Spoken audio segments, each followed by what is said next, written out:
Welcome to the Skillfully podcast. Skillfully offers world-class courses for high achievers, and you're going to find us at skillfully.co.za.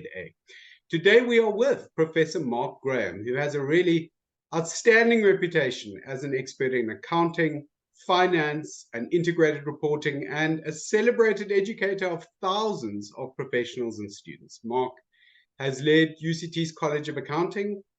He's lectured at the university's Graduate School of Business, and we are honored that he now offers 3 courses on Skillfully. So Mark, welcome. Thanks, Greg. Great to be here, man. And yeah, to continue my teaching, which is what I really enjoy doing. Well, we are really lucky for that, Mark.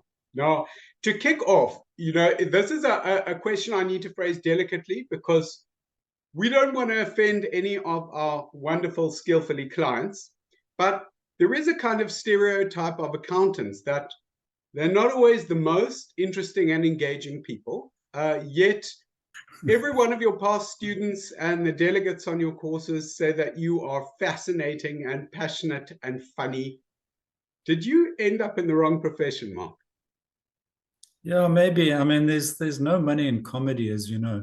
No, but no, but seriously, I enjoy what I do. Yeah. I enjoy business. I've always enjoyed business. I teach accounting and finance, but I'm interested in business. I always have been, and this was my route into understanding business. And so, and I think that's where perhaps people enjoy my classes, because I really, I teach accounting, I teach finance, but I'm actually teaching business, and we're talking about business and how to run your business better, how to look at other people's businesses, and that's what I enjoy, and I find that fascinating.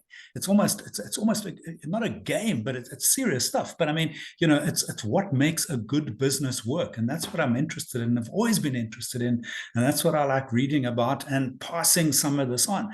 I happen to kind of specialize on one area of business, which I think makes a lot of sense in trying to get your business better or understand someone else's business, and that is, the accounting and the finance. Yeah. So I think that's it. But no, I've enjoyed doing what I do. I'm not sure I could have been a bookkeeper. Don't quote me on this, but I enjoy talking about this stuff and teaching other people, and I take great pleasure in helping people to do their business and run their business and analyze businesses better. Yes. These sound like the right passions. I think people pick up with a teacher what their passion is for, and whether that's aligned with what they're hoping to do and be one day. Now, you were voted for nearly 2 decades. You were voted the top lecturer on the MBA program at UCT. So I think you'll be in a really good position to answer. What do you think makes for a great learning experience? Well, I mean, certainly at the upper end, when you've moved out of those undergraduate classrooms, which is really just a knowledge dump, when you move into sort of executive education, it's good teaching is not about standing there and talking. It's about engaging with the class and getting the class to talk. And that's what I think I enjoy the most is getting the stories from the class. Everyone's got a story. Everyone's got a business story. Everyone's come across something which they're now trying to understand in the context of whatever the subject is I'm trying to teach in that particular class. So that's I think what I enjoy, and I think that's what perhaps comes through. It's I try not to lecture. I try to facilitate and curate discussions amongst intelligent people, and so that everyone's learning from everybody else, and perhaps that's what comes through, certainly on sort of the MBA and the executive education that I've done. I also try and keep stuff relevant. A little bit of theory. You've got to do some theory. You've got to do some practical examples, but I always try and bring in real businesses. Every single class I teach brings in some company. If it's accounting, we look at their financial statements. If it's finance, we look at some merger and acquisition and some issues that have come up. So I try and keep stuff in the real world, and theory, the theory's there. And I often just steer people to read the theory themselves, rather than try and just lecture on and on and on about the theory. So perhaps that's it. I don't know. Success is, it's hard to bottle this stuff or define it. I don't know. I just enjoy what I do, and I think perhaps that's what comes through. I love the phrase curate discussion among intelligent people. I think that is very appealing for professionals who are looking for learning. They don't want to be lectured at.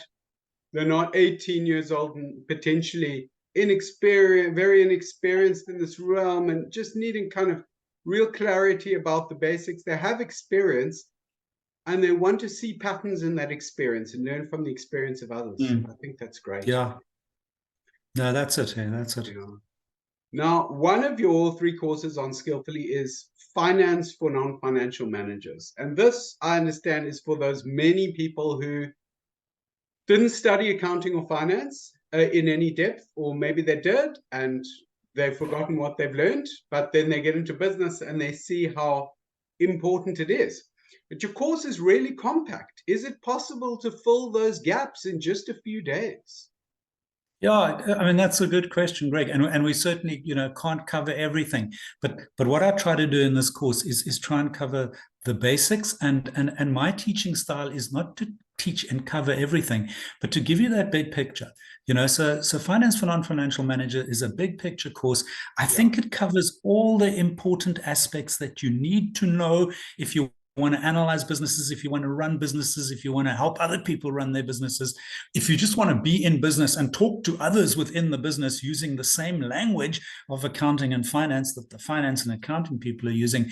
And so that's what I'm trying to do. And then I would hope that in the course like this, I can send you away with, okay, little snippets of the key stuff so that you can find the important stuff later. In all my courses, I try and give, where is the stuff nowadays? Nowadays, the web is full of information. The information is all there. To me, teaching these days is not about past. The information there, in fact, it's explained by probably somebody better than myself, on some Investopedia video. But what I'm trying to do is, here's the big picture. These are the things that you need to know. I'll tell you a little bit about it. We'll explore it. And this is where you can go find out more information if you've got the energy to do that. And I think that's what a good course these days is all about. Rather than trying to cover everything, but giving you that introduction. This is the framework. These are the important aspects, cash flows and debt and all those various issues. What do they mean? Okay, now, I can steer you off to where you can find more of the stuff that's perhaps relevant to what you are interested in, the aspect of your business that you are working in. It's kind of amazing to me that one can get so much from a compact course, obviously expert-led, that just lasts several days. Because, from a tertiary perspective, you might think such courses would last months or years. But there's so much, if it's a carefully kind of arranged course by somebody who really knows what they're doing, that you can get in a few days. And I like the idea of not only giving people the big picture, but showing them where to go to learn more. That's great. That seems a kind of model of mid-career learning. Yeah, no, that's it. And I think, people mustn't think about undergraduate education. That is something completely different where we overcook the thing. There's just too much information. We do 100 examples. Whereas, in fact, many of these subjects I'm talking about, there's some key basic truths. And I think that's what I'm trying to nail. What are these key basic truths that you need to know to run a business or to evaluate a business or just to, be literate and converse within your own business with other people? What are those key things? And that's what I'm trying to do. In over 30 years, chop and changed and thrown in and thrown away stuff and brought in new stuff. And I think we've got a course now that, I would hope people would think, okay, now I've got the basics. I know what the key things are. And these are areas perhaps that I need to do a little bit of work on. And I know where to go and find extra stuff on this if I've got the energy to do that. Yes, it's almost like a sort of a version of that old 80-20 rule, that you can kind of get 80% of things nailed within, 20% of the time. Yeah. No, that's exactly it. And I think what happens in business as well, people just get too distracted by all the other stuff, the noise that's going on, and they sometimes forget those basic things. And that's why I think a course like this, even if you have done some accounting or finance along the way, perhaps at undergraduate or early on in your career, come back to let's, have a look at what are those key things are that are important and get away from all that noise that's out there.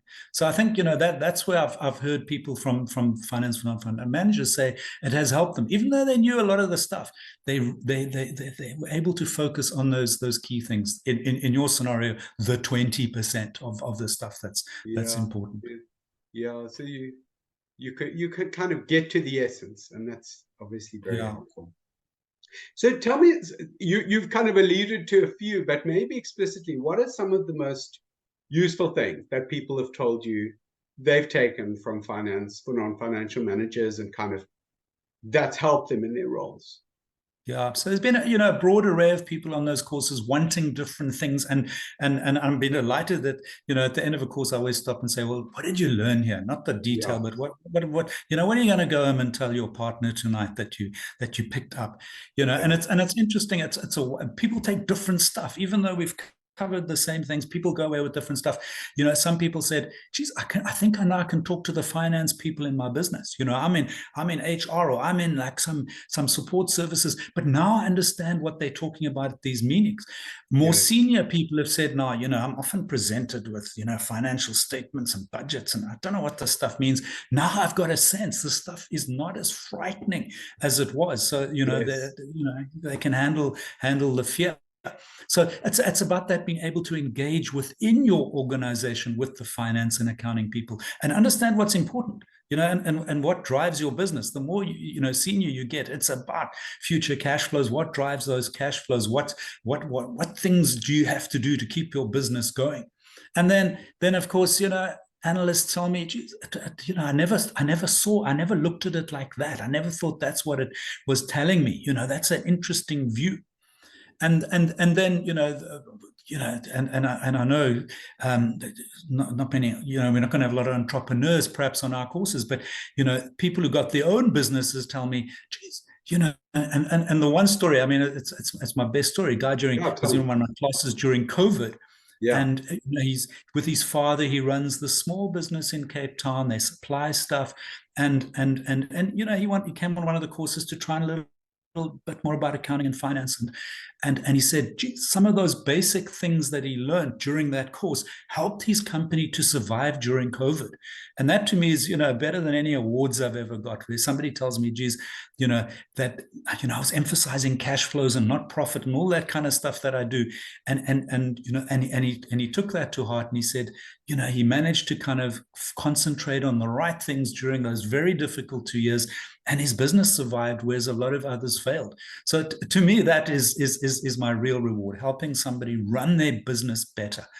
So many entrepreneurs out there with great ideas, doing good stuff, providing good services, but they fail, not because of lack of enthusiasm or energy, yeah. but they just don't understand some of those basic things, which if you get right, you know, and Well, that's, it's I a mean, powerful Greg, this, story. I mean, if you've yeah, helped somebody's business survive during those COVID years, with all the yeah, consequences of helping a business survive for their family and all their dependents, and uh, that is a very powerful motivation. yeah. Yeah, No, I mean, the other thing, Greg, and I yeah, can talk for ages about this. I don't want to, yeah. take all your Please time, but take our time. I've been fascinated by the great businessmen and women of the world, and of South Africa, and in particular Cape Town, where I grew up. The Goldens, the Ackermans, the whole bunch of people who ran really good businesses, and Mm, but they, I think, understood the stuff intuitively.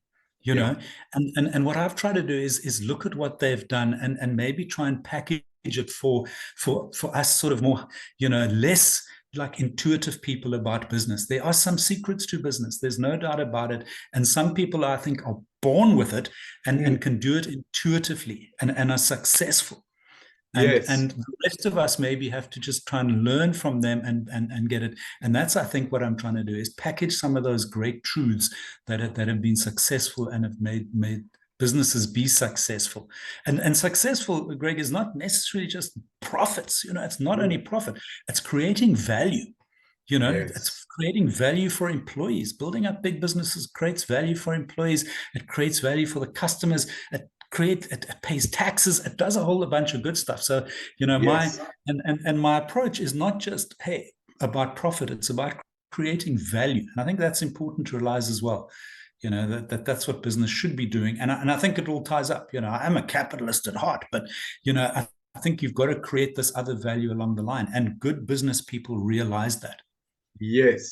Yes. It's interesting you say that. I think in the obituaries for Raymond Ackerman recently, there was a sense that he was a man who was not simply focused on profits, but that he understood, so to speak, the value of creating value in all kinds of ways. Yeah, no, absolutely. And you know, when I look at income statements and balance sheets, it's not just profits and numbers I'm looking at. You know, I'm looking at other values. What is this telling us about the broader sense of what the business is doing? You know, so I think it's a wider look at business than just and people I think just have this narrow focus on accounting that it's just numbers. It's far more than numbers. The numbers are telling a story, and it's a bigger story, and it's a story that I think is bigger than just profit on its own. Must say the phrase "the numbers are telling a story" is a great one. I'm going to remember that, Mark. Yeah, yeah. That's This, what I this, do. I mean, that's what I do. Is what story is behind these numbers? Try and yes, imagine this business, you know, and see what it's telling you. Yeah. Anyway. yes, yes. I mean, well, and I think we'll get soon to your creative accounting course. I'm sure there are the most incredible stories to be found there.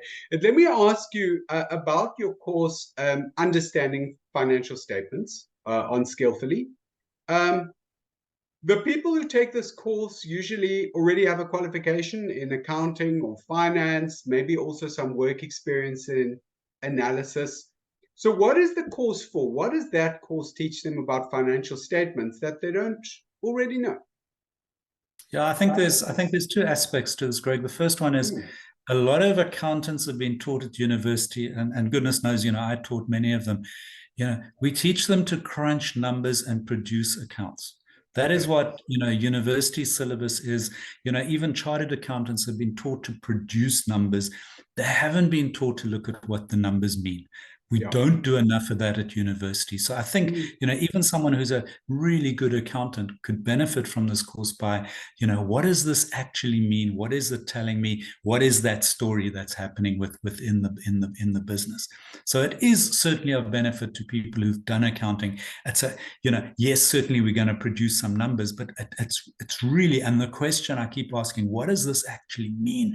What does it tell us about the business? And unfortunately, at universities and on our professional programs, we just don't do enough of that. You know, we do produce accountants, you know, and jolly good accountants, but not mm, necessarily good analysts and people who can internalize what these numbers mean.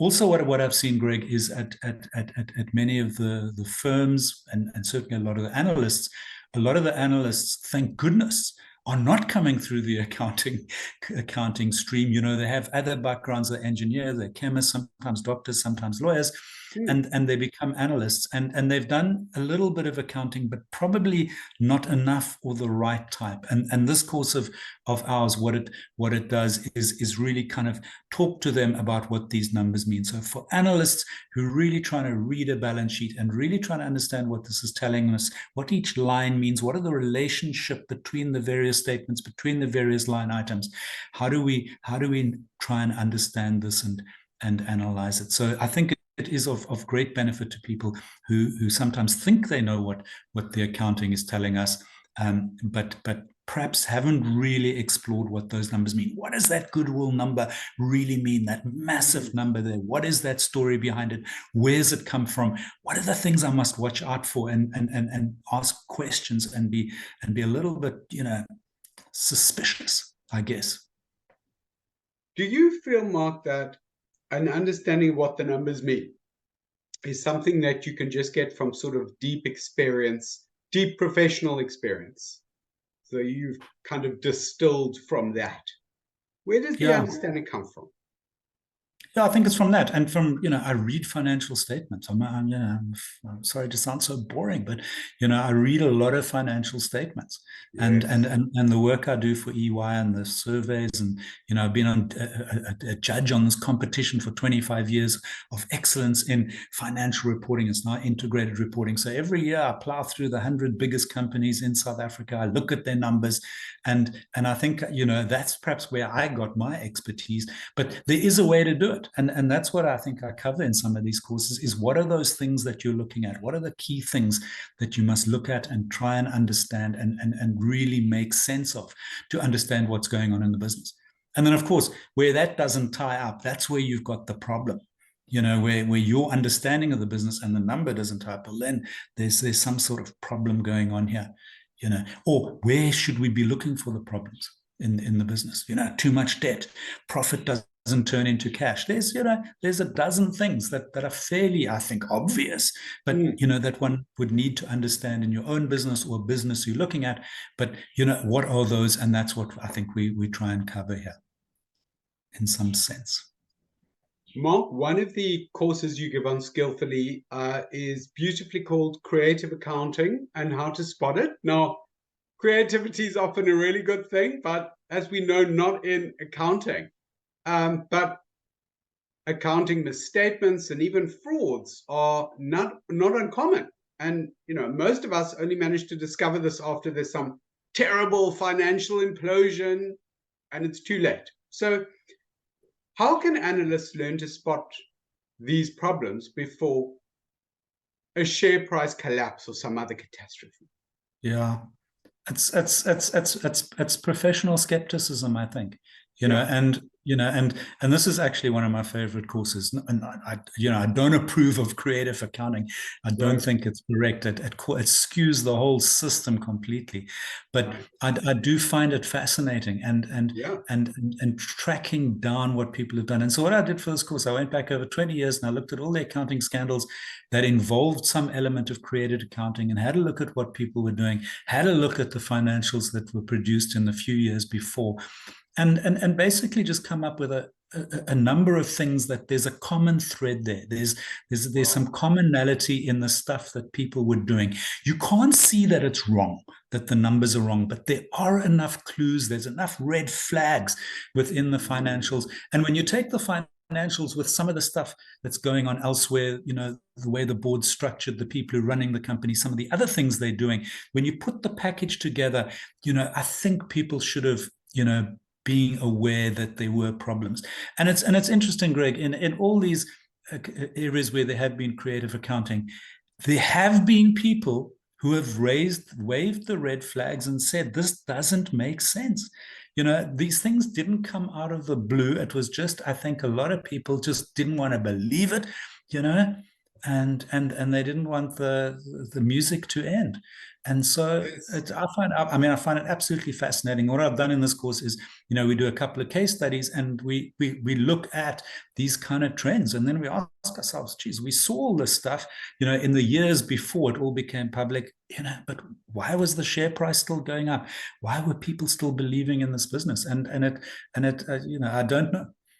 But people did spot these things, and I've taken the things that they saw and the graphs they used, and often these things were quite simple, just plotting two numbers. In the one company we look at, which is Tongaat, which collapsed a few years ago, a big accounting scandal. The profit, one chap a few years before it collapsed published, it was online, I found it, he published a graph of their profits going up and the amount of sugarcane they were milling going down.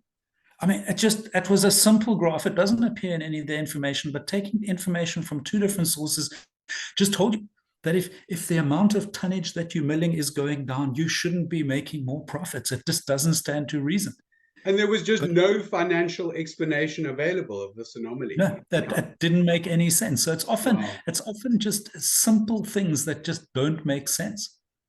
In many of these cases, Mark. I mean, you need to understand a little bit about accounting to be able to interpret this. I mean, you can't be a complete novice at accounting. You don't need a lot of accounting, but just a little bit of basics. And then you go through and you start asking yourself questions. Does this make sense? And if there's no reason for, in this case, profits going up and tonnage milled going down, because profit is based on activity, and if your activity is sliding, unless there's a credible reason, it doesn't make sense. It means those profits are being manipulated. Someone is being creative. And it's pretty clear that this is a course from the rock face. It's not like somebody can just, pick up a textbook that distills lessons from these scandals of the past 2 decades. You've been sitting and breaking your head over these various financial statements and other related information in order to produce this framework for trying to spot creative accounting before disaster. Yeah, no, absolutely. And I've been, since my time working in London when there were those big corporate scandals of the 1990s. You know, Yes. I've been following this stuff with great interest and reading what people have been writing. And, you know, it's kind of, I've never had a chance to really teach it before because it doesn't get taught in universities. You know, I've tried to mention it, whereas this has been a great chance to put something together, you know, which is, I think, what analysts absolutely need. You know, so many of analysts, both here and internationally, have been caught out by these scandals. I don't think they've asked the right questions. They haven't looked at the right bits of information, and being a little bit skeptical about this creativity. You know, I remember when I was head of department, the vice chancellor said to me, I hope you're teaching your students to be creative, you know, forgetting that I was in accounting. You know, and I said, no, Vice Chancellor, absolutely not. It's the last thing we want our students to be, is to be creative. In every other discipline, creativity is to be admired, but not amongst accountants, I don't think. Are these dubious accounting tricks, Mark, a kind of moving target so that they change and kind of evolve over the years? Or do you look at these scandals over 2 decades and think, this is the same thing that's being done a decade later and people are still getting away with it and still not being spotted? It's the same stuff, Greg. There's only 5 things in accounting: there's assets, liabilities, income, expenditure, and equity. You know, and all the tricks revolve around one of those 5 things. They will have new names now. You know, as the finance guy invents new finance products, the thing will have a different name, but essentially it's all just debits and credits. You know, it's the same old stuff packaged with clever words, but it's the same old thing. You know, someone is saying that there's an asset there which isn't there. Someone's saying that we've generated some revenue which doesn't exist. You know, someone is, you know, underplaying the expenses. It's the same old stuff, just using different products that are available now with perhaps fancier names, but it's the same old stuff, man. There's, you know, accounting is very simple. It's debits and credits. It was invented by this genius Italian, what's it, Piccioli, back in the Renaissance times, 1500. You know, and it should work. You know, if you're cheating it, you've got to cheat one of those 5 elements of it. I have to say, Mark, as you speak about the simplicity here, I'm reminded of Sherlock Holmes saying, "Elementary, my dear Watson." But nobody underestimates the intellect of Sherlock Holmes. And I think anybody who wants to spot creative accounting would do well to learn from you. Yeah. Thanks, man. Mark, thank you very much. Really much appreciated. I know that the many Mark Graham fans around will be glad to see and hear from you. And I do recommend, if you're listening to or watching this podcast, that you check out Mark Graham's 3 courses on skillfully.co.za. Something for everyone, really. There's finance for non-financial managers, understanding financial statements, and creative accounting, and how to spot it. Until next time, take care.